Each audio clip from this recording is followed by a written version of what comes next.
You guys keep asking me if I picked up on the symbolism in Moana 2. All right, let's hear it. It looks like explosions, and if you've seen the first one, what comes out of the explosions are like those coconut head things. But this time they have like red horns and stuff on them, like very demonic imagery. I'll tell you, this depiction of the Kakamora, which are based on real historical stories, thick hair, 4 feet, these red horns or hair-like, which this is obviously Disney-fied, like the coconut hair kind of looks like a hairy person that's 4 foot, right?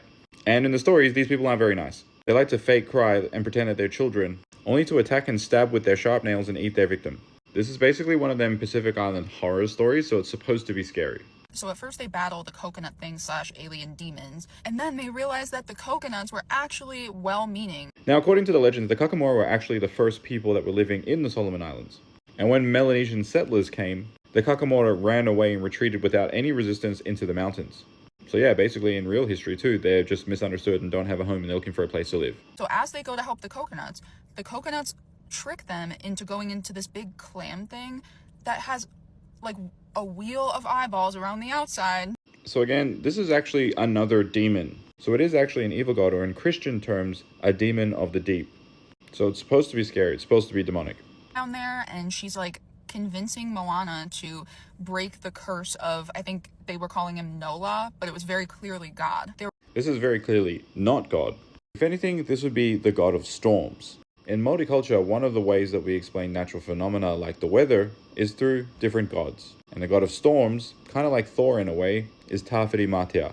Now there is a belief in Māori culture of a supreme being deity like the Christian god, but Nalo is not him.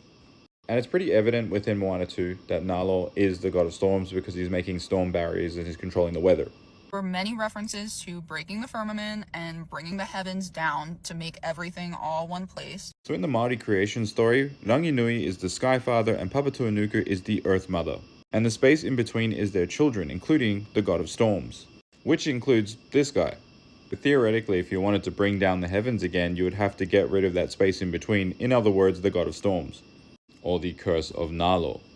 There was even a song about there always being another way to get where you want to go, insinuating that you don't have to believe in Jesus and you don't have to do things right. Matangi means wind or breeze, and in most Pacific Island cultures, the wind represents guidance, kind of like the Holy Spirit if there was a Christian equivalent. So Matangi acts as Moana's guide to get out of this clam, and basically gives her the advice that in life, you might have to think a little differently and be more creative. But it's important to remember that 1, this is fiction, and 2, this person is just giving life advice. There's nothing wrong with being creative in life. In our face. This has to be coming super soon. TikTok, this is satire for entertainment purposes only. Just in case this isn't